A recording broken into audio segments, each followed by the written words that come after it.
Students, I welcome for the part 4 of our lesson Public Facilities and My School. Before this, we have discussed the lesson in 3 parts. This is fourth and the final part of the lesson. Today we'll be discussing about the textbook questions. Okay, so these questions answer you can write in your notebook. So we'll begin. So today we'll be discussing the exercise. So in exercise, the question number 1 is fill in the blanks. And in the question, the first one is we must use facilities. Answer. Can you guess the answer? How should we use the facilities which we are getting from the government and the public facilities? I have told you. So the answer of this question is responsibly. So we must use facilities responsibly. Why responsibly? If we are not using the facilities responsibly, it may happen that some part of the society or some people may not get the advantages of public facility. They may not be getting. Okay, as a responsible citizen, it is our responsibility. We should use the public facility responsibly. For example, a water facility, we should use the water sparingly. Even the public places should be taken care, which are free from dirt and uncleanliness. Okay, the next question is the school is our dash outside our home. The school is our word outside our home. Okay, next, the dash has a role in the development of a school. So answer is society, because society also or the community also can be helpful in the growth of school.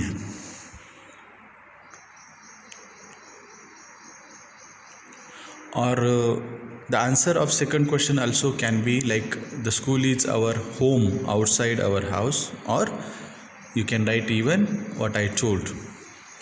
The next question is answer in one sentences. The answer should be in brief in one sentence. The first question is which are the important public services? So actually the services, almost every service is important, but among these, the services like water supply, electricity, road, education, health, these are the very important public services, because these are the basic services that every citizen should get. So what can be the answer?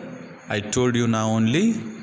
The water supply, electricity, roads, education, these are the basic, or we can say very important public services. Other than this, there are other services that are also important, but these are at least very basics. The next one is what right does each child have? So each child has the right to get educated, to get education. This is the right of every child. The child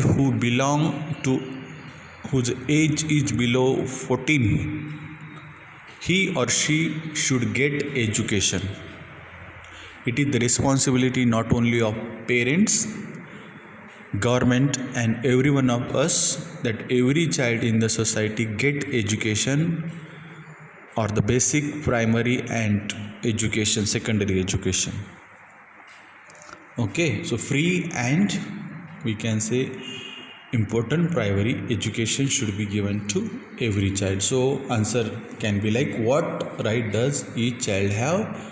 Each child have the right to get educated, to get education. Okay, the next question number 3. answer in short. So here are the first question is, which public services do we use?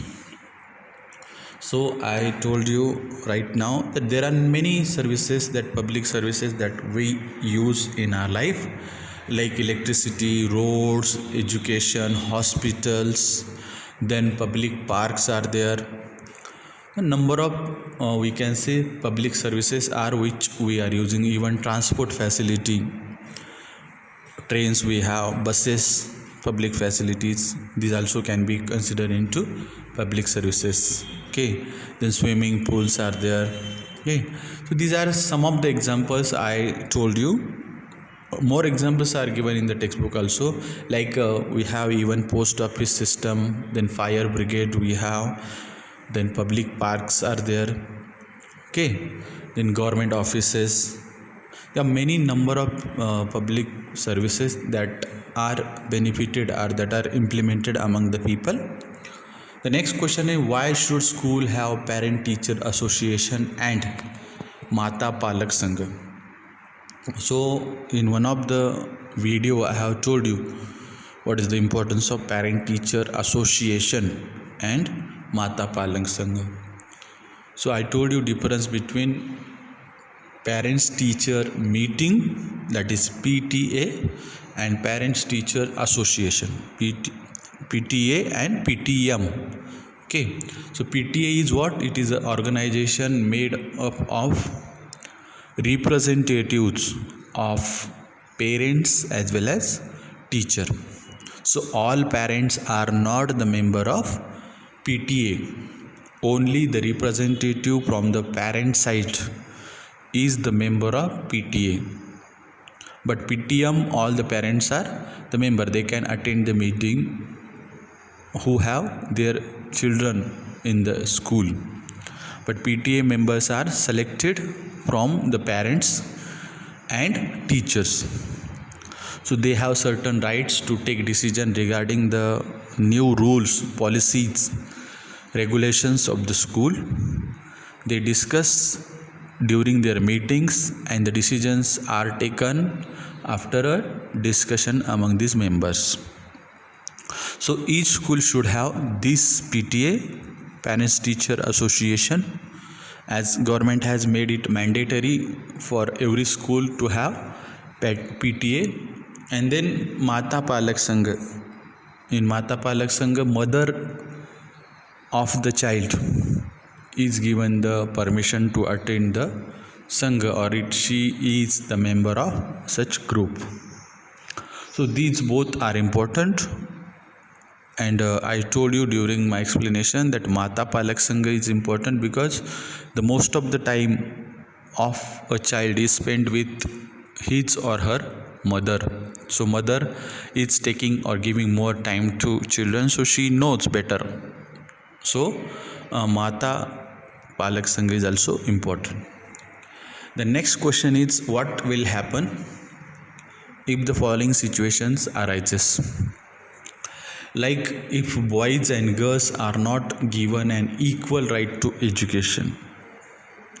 So if the girls and boys are not given equal right of education, it means that one of the group, especially girls, cannot get educated, they cannot be able to learn. Okay, and it will be injustice on the girls. In society, everyone is equal and everyone should get the chance to progress. The same way, everyone in the society should get the education. So if the girls are not given the education, it will directly affect the society, it will affect the development of the girl and again the society.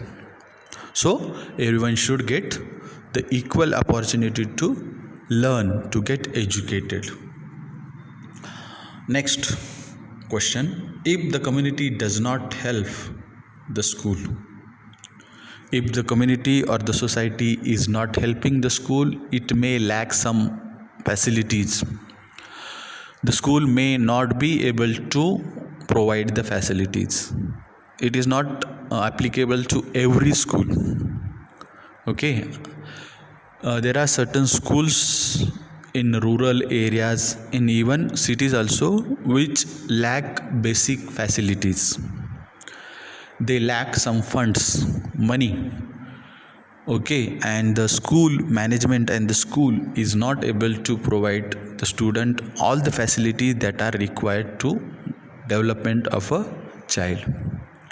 So if the society is not helping, the school may not be able to develop properly or may not be able to give a proper education. For example, if the playground is not available in the school, it may affect on the health of the children. If the some labs are not available in the school, laboratories are not available in the school, students are not able to perform certain experiments, they are not able to perform experiments, and they are not getting real experiences of completing a experiment. So it is also affecting the education of a child. So the society should help the school the same way the school also can be helpful to the society. Next question is, if public services and facilities are not used responsibly, so what going to happen if this thing is happening? So if the public facilities are not being used responsibly, it will affect the society, it will affect the some part of the society. So only few peoples are getting sufficient public facilities, the other group may lack and they may not be able to get the equal opportunity to progress. Okay, so the public facility should be used responsibly, carefully, so that these are available to other part of the society also and the future generation also. We can have a number of example for this. For example, if the electricity is not being used responsibly, so it is going to happen that it will affect on the environment, because to produce electricity again we are approaching towards the environment, we are polluting. So if the electricity is not used responsibly, it is going to affect to the other part of the society also and the future generation also. So electricity, like even if the public places are not kept clean, if the people are not responsible towards the public places like railway stations, bus stops, so what will happen, you know better, because there will be dirt around the areas and it is going to affect to the people who are going there, isn't it? So if the public facilities are not used responsibly, it is going to affect the society, it is going to affect the government, it is going to affect the country. Okay, then next, these were the exercise questions. Whatever I discussed with you are the exercise questions that are given in your textbook after the lesson is over. So in between there were some questions or there were some activities, and these questions were asked. So can you tell, such type of questions are there in your textbook. So I am going to discuss in short about such questions. So which topics were discussed in a parents teacher meeting that you could observe?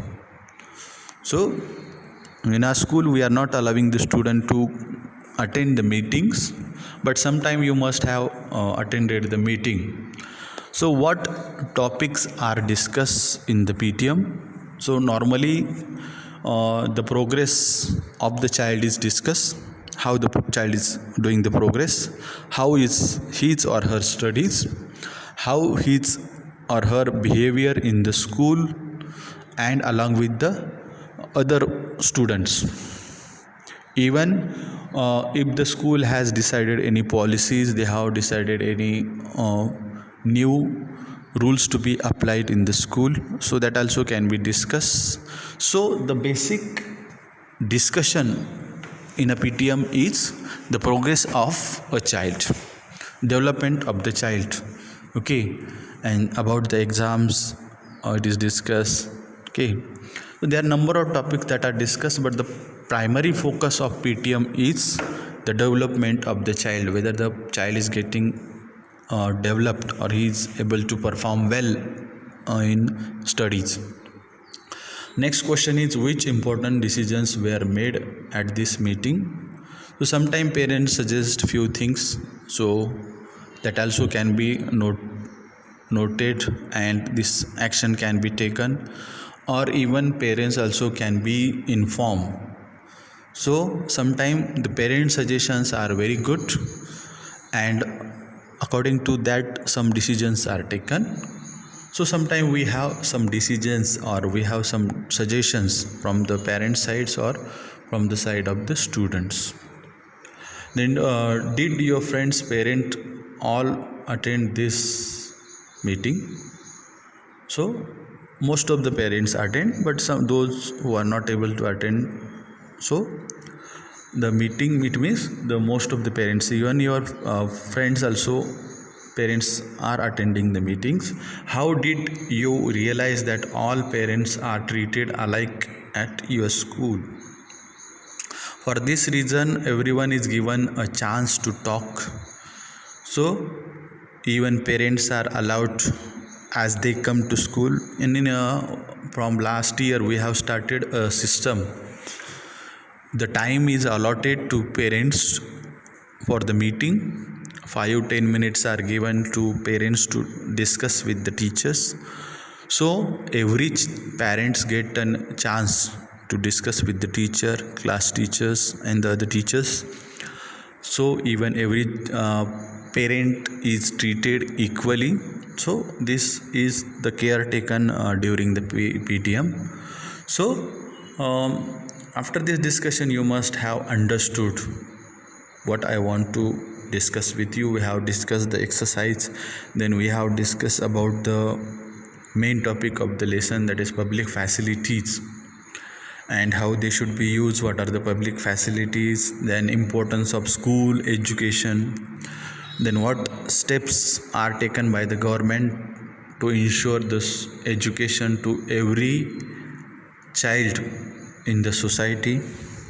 So these things you should again watch the video if you have any doubts, and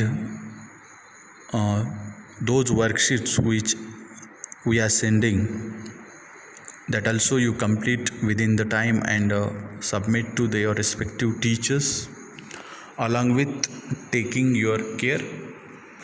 Okay, so goodbye then.